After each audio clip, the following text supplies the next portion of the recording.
What's going on, guys? My name's Derek. I like cars. And in this episode, we're going from this to this to this. The front fell off. Okay, I'm going to try and mock up this front flare. As you saw, I got the clips off it, and I also trimmed this bottom edge just because it fouls on the chassis rail a little bit too much. So there's a hole where it kind of lines up with this mounting hole that's absolutely destroyed, and it seems to clip in okay, which also lines up with where the side skirt would meet up. So if I do that, work from there, I've got it butted up against the inner edge of the fender. And this is going to be ugly. This is not good. It's close, but not really. And I need it to be less not close than it is. I don't know how the guy on the forums actually got these fronts to work. I know he had a Legacy, so maybe it works better with Legacy fenders, but these Outback fenders are not one to play ball. This is going to be the hardest part of this wide body install, especially because, if you can see this, flare ends here, fender ends here. This will be interesting. What I might have to do is, when I go to the junkyard to get the rear sections of bumper flare, I might also have to cut off the fronts and weld them straight onto the flare, and then just have them be separate from the bumper. I think that's the only way that's going to work. It's going to be janky, but as long as I get this body line to not be at that angle compared to the flat of the fender, it'll be a little better. But I'm going to tape it up anyway.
So, as you can see, I got a bit carried away with the tape. Due to the way that the Outback fender sits, it doesn't really want to line up with the flare. I'm going to have to cut a lot of clip holders out if I want it to sit flush. I don't know that I do, because the molded look looks kind of cool. I don't know about y'all. I'm kind of into it. The one thing I don't love, I don't know if you can see it from here or not, there's a flat piece on the very edge of the flare that's supposed to be perpendicular to the ground, straight up and down. And due to the way that it sits on this car, it's actually basically got positive camber. And it looks a little strange, so I don't know. We'll see what happens. I might have to just go ahead and cut the clip holders off and just figure out how else to attach it, because I don't know. I've never molded anything. I've never worked with fiberglass, and I'm a little scared of it. Not to mention, with that one as wide as it is now, because it's not flush to the body, this one is going to sit in a lot more, and would look kind of weird if I had the front molded and the rear not, but I don't think I could mold the rear as well as I could the front. Especially because the rear is already really flush with the body, so I don't really want to ruin that. A little bit of extra width might be nice, but I don't know, I can't really afford wheels that are that good of a spec anyway, so we'll see what happens. 3 days later. Okay, for the other side, what I'm going to do is a test. With this side, I just left it as it was and decided I'd see what happened. I don't know if I love what I'm going to have to do to make it work. So this panel that holds the clips in is a separate piece from the flare. So I'm going to see if the clip remover will take it out. Well, with that taken care of, let's offer it up to the car, See if it wants to accept it. Okay, as you can see, unlike the other side, I still have this cladding piece attached and the side skirt attached at the front. That's for a very good reason. The reason is I can't get them off. I'm probably gonna have to drill this screw out or cut it off or something. I don't really want to use Hayden's grinder without him being here, but I might just ask for permission and send it. But for now, we can at least mock this up and see if it fits any better than the other side did. I also didn't cut this piece off, and that's because I forgot. If we line it up roughly where it's supposed to be. Fellas. Okay, yeah, we are somewhere now. That's going to be really annoying. This is also going to be really annoying. This fits the body line. This actually fits the body line now. That is amazing news. I didn't think it did. Oh, that's very good news. You and me are going to get along very well, fender cladding. Oh, that is excellent. Yeah, I need to go get the ends of the flares off the bumpers from the junkyard ASAP. Especially because it's going to be cold and snowy this weekend. So probably do that sooner than later. Saturday-ish maybe? We'll see. It's currently Thursday and I don't have the will to live because my back hurts. But that's very good. I didn't want to have to mold in fiberglass the other side. So the fact that this fits really flush is excellent. It looks cool the way it is on that side, and it would look cool if I molded it. I just don't want to. I have no desire to work with fiberglass. I've been told it's not that bad, but I just, no, I don't want to do it. I want this to be an easy and fairly repeatable thing to be able to do, and I also would like it to be serviceable, which is rough with fiberglass, and it would take way longer. So we're just going to stick with the actual flare itself. This is big. I'm going to tape it on just so we all have a reference. I'm going to cut this off first, actually. I lied. All right, with that cut off, let's just line it up even closer. Yeah, that's going to work. Still really need to do something about this section. That part's rough. But this is going to work. We're going to put 4th gen flares on a 3rd gen. Hell yeah. Now that I have those clips off, the front is actually even closer than the back was. So forget everything I said about the back being easier than the front, because this I think is going to go pretty well. I might actually go ahead and take off the molded part. That was a lot of tape to use. And take the clip panel off because that side will fit even better because this is gone. And then I can see what I have to work with.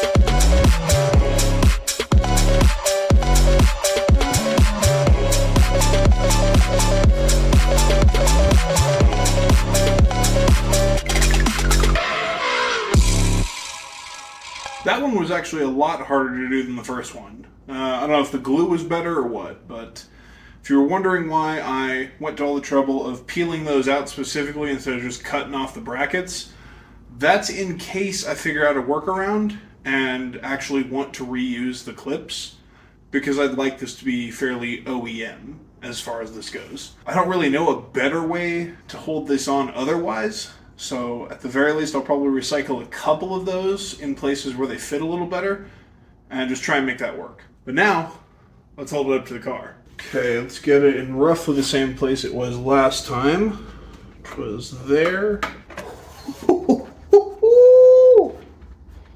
We got a fender flare, boys. That is going to work beautifully. Oh yeah.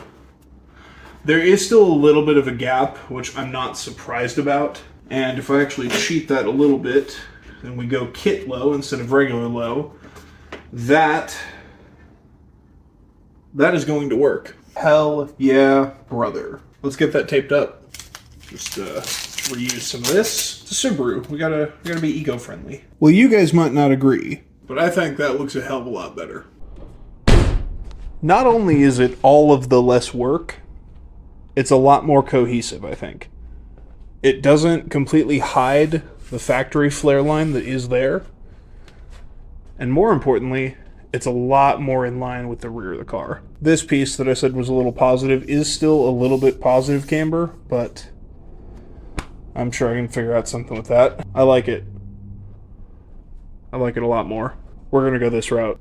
Sorry if you wanted the molded fiberglass wide body, but I like the OEM look flares a lot better. All right, audience, this is my friend Chris. Well, hello. He stopped by to check out the progress and give me a live Chris reaction. So, what are your thoughts so far on the Scoob project? It is a endeavor, Yes, but Scoob deserves a comeback. I agree. 100% agree. Thank you. The only thing, crazy idea, I'm full of those. I'm scared.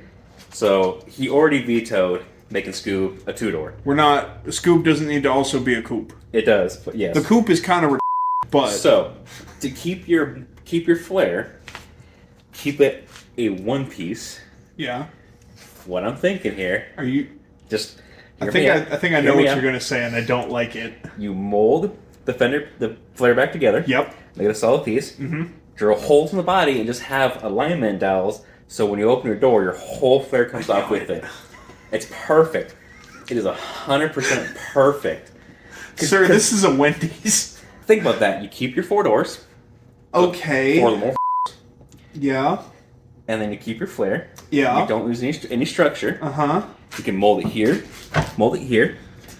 and then when you open it up, you can put lights right here and make them dance, make them sparkle. But so I'm seeing one fundamental issue with your theory. I see none. What if I need to, for instance, open the door in a car park? Well, why are you getting in the back door? You have a hatch. Maybe one of the aforementioned needs to get in or out. Well, they're big gals, so they have a hatch. So we're not doing that. We are. Mostly because I've seen you know the cheap eBay flares that people get. I've seen that done straight across. Yeah, I've seen that done. It's like Somebody that, just bolted it to the door of a Honda Civic and then had fake rivets in there. But thanks, I hate it. We're taking inspiration from that. We're gonna expand and make it better. We can. I don't want anything to do with that. Yes, you even do. if it is inspiration. Because we're gonna go double wings. And we're going straight pimp my ride style. The hatch is gonna fold flat and spin. What the That's a mini truck, bro. Yeah. If I did anything stupid to the hatch, it would be making it a clamshell so I could have a tailgate. Because I do like that. So anyway, we're not doing any of that, obviously. We're doing all of it. Okay. Otherwise, what's it like to see Scoob in this state? Because it's been over a year since you've seen this car. Yeah, it's sad. It is. Last time I saw this car, we were swapping. It looked like that. Yep, and we were swapping the transmission right before Shark Fest. Yeah. And we spent 2 nights swapping that thing pretty much. Just for a bunch of issues. Yeah. It was a good time. And then it didn't get there in the end, except on a trailer. It still got there. It got there, but... I mean, I've done it before, so... Well... But it's Scoob. It's less yellow Scoob, but, you know... There's still some on the hood and in all the cracks. Yeah, you can see that in the gas door. What kind of job did you do? He's noticing the hole in the trunk. So let's cut to that. You know, fuel cell. So that's one possibility. However, that's also not happening. Fuel cell. Yes, however, flat floor and quads. No. Yes. No. Yes. Fuel cell, Blitzner spec. Single. We're taking it back. I don't like singles. I don't care. It's my car. We're taking this back to the 2000s. When I was a small lad. Like when I had my 02 WRX, that was all the rage. You had STI Pinks. You had a Warborough 250. You had a VF series turbo, like a VF32 or VF34. God, is this before the VF48 was invented? Yes. Jesus. And then you had a Cobb access port with an off-the-shelf tune. And if you wanted a better tune, you went to Cobb Surgeline. And then you had a Blitz Nurspec with stock headers because we were poor and we couldn't afford anything else. We still are. We still are. We just have a lot more debt. Real. But Blitz Nurspec. But here's 100%. the thing. I don't like singles. I don't care what you like. Well, is that a Porsche center section?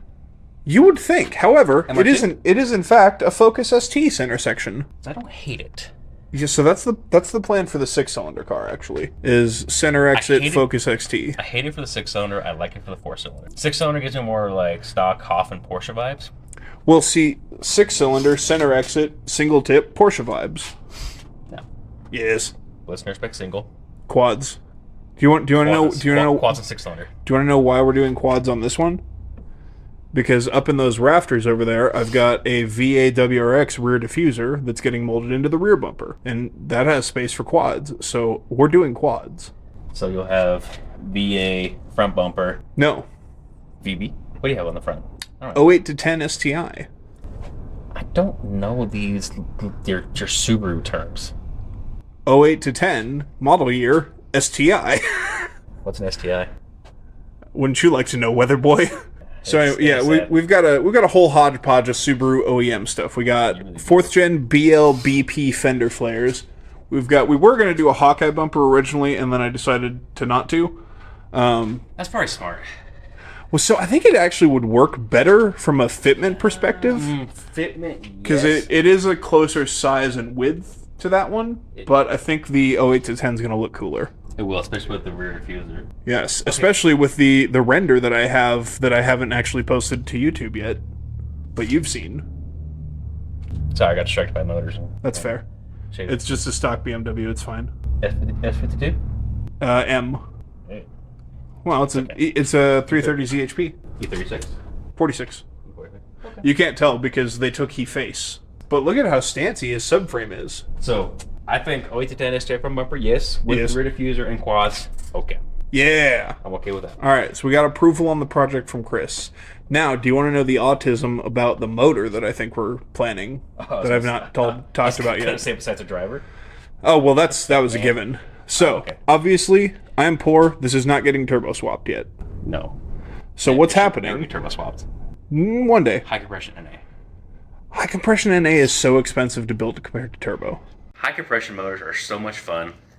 They are. These cars may be heavy. Yes. But they're fun when they rev. High compression, punchy. The fact that you will out rev a turbo motor. Yes. But I also won't go anywhere because it's so much heavier and won't have torque. See, but that's okay. Most of the turbo cars don't have that much torque either. No, but they have some. They do, but they make up for it by small. This car makes almost exactly 1 horse pork. It's 156 horsepower and 155 foot-pounds of torque. How many ducks is that?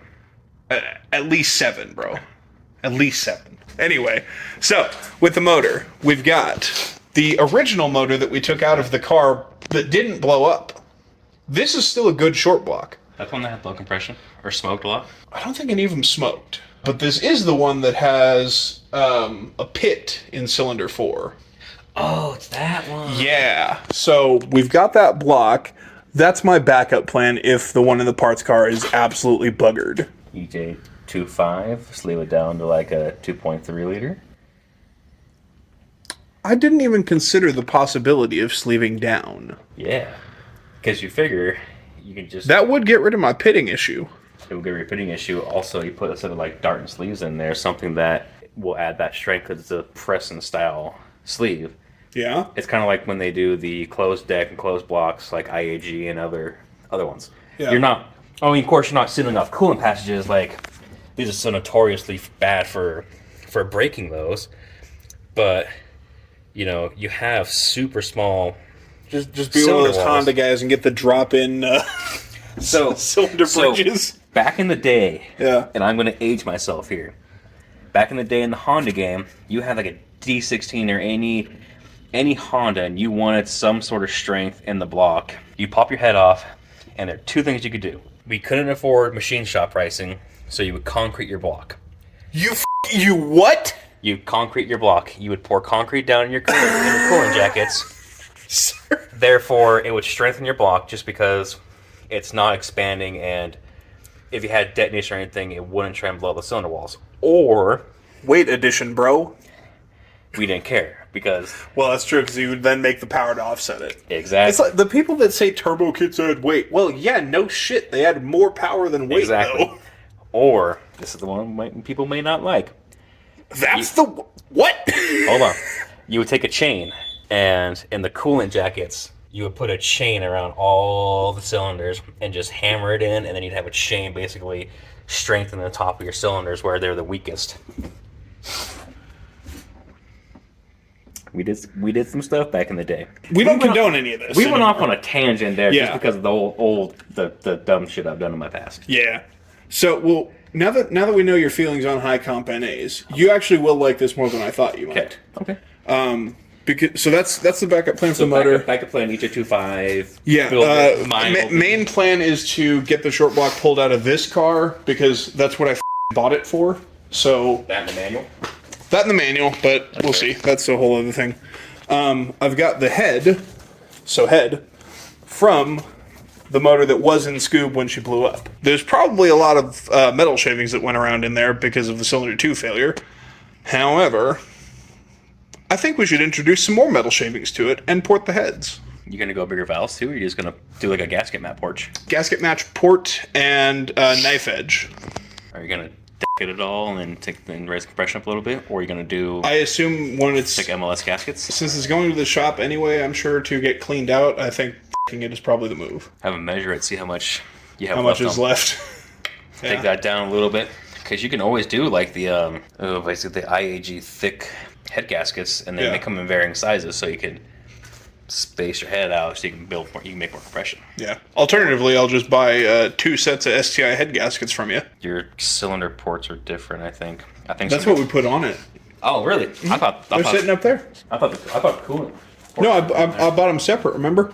Oh yeah, that's right. Because these are MLS compared to the standard composite. Yeah, that is the upgrade on these cars is to go to the STI gasket. Head gaskets, STIs and WXs, left hand and right hand are different. Yes, we covered that in the episode with Alan. Perfect. And proved that Corey did in fact install them correctly. Good, because they are different. Yes. If you install them wrong, you will coolant everywhere and not have a fun time, because these are one-time use. Once you compress them down with the head studs or bolts, replace them. Because then they're Despite that, I'm seals. going to reuse them. At least put copper gasket on it if you're gonna do that. I'm not going to reuse them. Okay, thank God. I was about to say. That's why they're on the wall as decoration now, Chris. Okay. I don't know with you anymore. I just be doing stupid sometimes. Well, He's valid for that. Yeah, that's why I was so concerned. I was like, if you reuse it, I will fly back from Texas and kick you in the nuts. I mean, you could do it right now. No, because you haven't done anything dumb yet in front of me. You haven't installed them. That's a good point. Though you did deny my idea of a single piece rear flare. I think that's dumb. No, it's great. Beautiful. It's exactly what it should be. All right, Chris, you've seen one of my. All right, Chris, you've seen one of my holes tonight. Oh God, brown one. Now it's time for the most important one. Oh no. My boy. What did they do to you? Oh my God. Connecticut happened. Oh, he's in the Scoobussy. It is big. Your hole is. I think you could fit a hot dog down this hallway. The worst part is, this is what I saw. I'm like, that's not that bad. Some sheet metal, we're okay. And then he goes, hey, you want a thing? And it got much, much worse. It did. It got much, much worse. But I'm thinking, save him headache. You cut it right here. And you cut it like right here. Yeah. And then just take all that out. Because then you're just, plenty of non-wrecked Outbacks at the junkyard. Just Well, cut there, that's cut it that's there. what that's for. Yeah, you just take that, put it on there, and then you save yourself a lot of time and headache. You've already cut out most of the rot, Yes. but now you could just cut that off, use it as a template for the new car, Yep. and then just replace it. Well, Then the you problem have is I no don't know more- where that went. You have no more. We threw it out somewhere. Scoobussy, as Yeah. the kids call it these days, I guess. Yes. So, would you say this is going to have a full kit when it's done? Just the fact that you matching front rear bumpers, matching flares, skirts will look good and like they're supposed to be there with the full kit kind of together. I think that's going to be. I consider that a kit. The word I think is just cohesive. Yeah, it's cohesive. It blends. It works well together. Yeah, It's and that's the point of buying an actual kit in the first place instead of Yeah. just piecing parts together. Is you want the fully designed piece. All right, Chris. Before you go home, any parting thoughts or wisdom for me or the audience? Don't get into Subarus. They're expensive. They cost you a lot of money, and they only break your heart. It's a little late for that. Everybody's here because they have a Subaru, probably, or they want to see the trials and tribulations of rebuilding one. I have many trial tribulations. Me too. High compression NA, good. Yes. Turbo, also good, but not as good. True. Race cars, we love Yes. them. We hate them. mostly love, and don't do drugs. Based. PSA from your local white boy. Certified white boy. How many Subarus have you had over the years, Chris? Not including parts cars. God, a lot. So I've had a total of 5. Oh, let's see. I had my blue wagon, Legacy, O2WRX, white wagon, black wagon. Got the shitbox. I lost count. A lot. I have no idea. We'll put a total on the screen. I think between my wife and I, we're in the neighborhood of cars and bikes and trucks, close to 40. That's a good number. I have a lot of debt. That's real. Well, Chris, thanks for coming by and checking it out. Thank you. Thanks for the good times. And I'm glad you got to see Scoob. And hopefully you'll be back up here from Tejas for the either reveal or at some point after. You'll definitely have to let me know when the reveal is. Definitely. I will fly down. Yeah. Or drive if I'm feeling frisky. Ooh, there you go. Probably not. I'll fly. So Yeah, that's fair. It's a long drive. 24 hours from here to Dallas. That's only a day. I'm old. Subarus, I've had Scoob, Yep. H6, the STI, the BRZ, and then those two. I do miss the STI. The STI was really good. Video coming soon, comparing it with the GR Corolla. And by soon, we'll see. GR Corolla all day long. Well, you'll have to watch and find out. Okay, now that Chris is gone and I've had time to eat dinner because I haven't eaten most of the day, we're going to go ahead and get this side ready to go, which means cutting this guy off because if you're a third-gen enthusiast, you know this and this always rust and get stuck. And I'm sick of it. So we're cutting it off completely because I don't know any other way to do it right. See if that did anything. My guess is no. Probably not. Yeah, we're still a ways off from that being done. I'm going to time lapse it.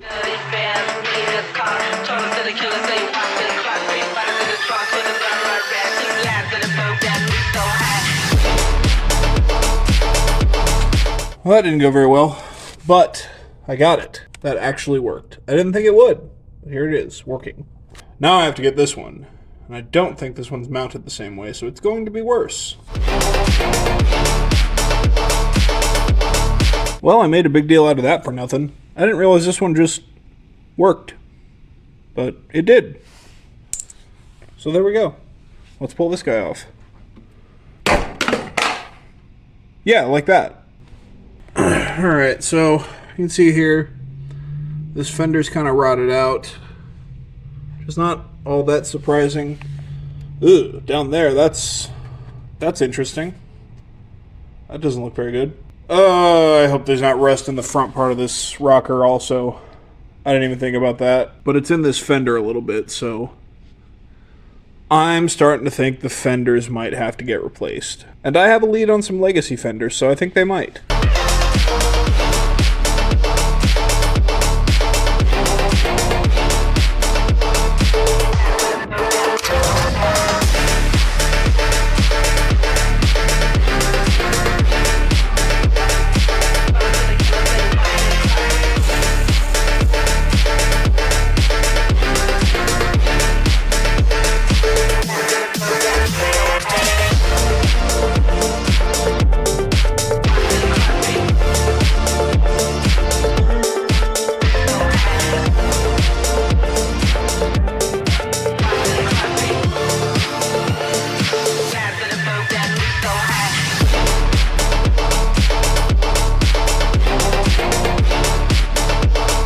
Alright, we got this side taped up real nice. It mostly fits. It's a little wonky down there. I've got it zip tied in there. It's close, but the mounting holes are going to need some work. And this is still going to be our biggest problem.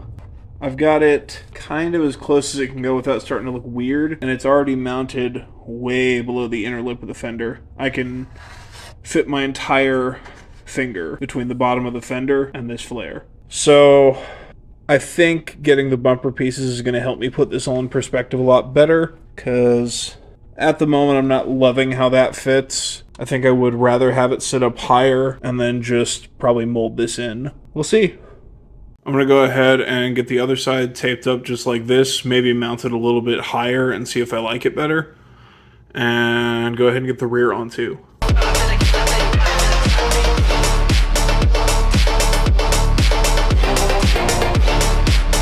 Several days later. Well, after half a roll of tape, here's the final product.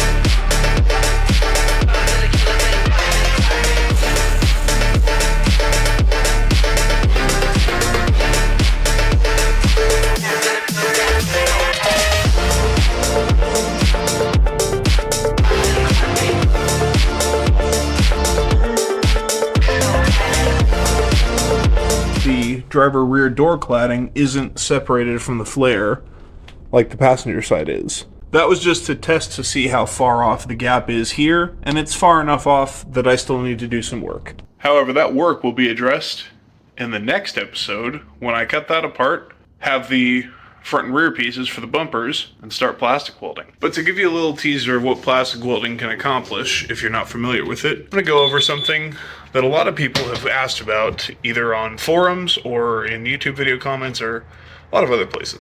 This is my 2003 Subaru Outback LL Bean H6-3.0. It's copper. In addition to being copper, it also has a different front bumper than any other 2003 Subaru Outback H6-3 liter LL Bean. The top half of this bumper, where it meets up with the headlights, as well as the sides where it meets up with the wheel arch, are from a 2003 Subaru Outback. Actually, I don't know what year Outback it was from, because it was from a junkyard bumper. The middle section is from a 2011-14 WRX/STI. While I have basically no footage of making this, I have a few pictures which I may or may not post in here. Basically, what I did was cut there to there, and then all around, and take the middle section of Outback away. I then did a lot of measuring and cutting until the STI bumper fit up inside it. Then I simply took my Harbor Freight plastic welding kit and used the contents of it. These are not all the contents, I'm missing some bits, but this is your basics. For starters, you've got your fiber rod plastic filler. This is what you use to actually fill up the material. Got the steel mesh, which is used to add structure to the material. And this is the main piece. Essentially a glorified soldering iron with a triangle on the end. This triangle, and in fact the whole thing, as you can see by the bluing, gets very hot. It's currently not very hot because it hasn't been used in months. If you've seen episode 5 of the Scoob Rebuild series where I attempt to learn how to weld, this is very similar to stick welding. Apart from in every single way, actually. Pretend this table is one half of a bumper and another half of a bumper. What you really do is cut a piece of mesh out and heat it into both pieces. It's quite simple, actually. I then use this to add some material behind it and cover up mesh. But with this video getting close to 40 minutes, and some of it just being some bull***, I'd like to thank you all very much for watching. If you liked this video, give it a like, leave a comment saying you did, consider subscribing, it helps out a lot. As always, a shout out to our friends at Mountain Crest Products. I haven't been able to use the microphones lately with the video recording because I don't have a cable that works with my phone. Hopefully I figure that out soon and can get some decent audio because I know it's not been good. Go follow the official Derek Likes Cars Instagram and the Send Scoobs one. Thanks for watching, take care, have a great day.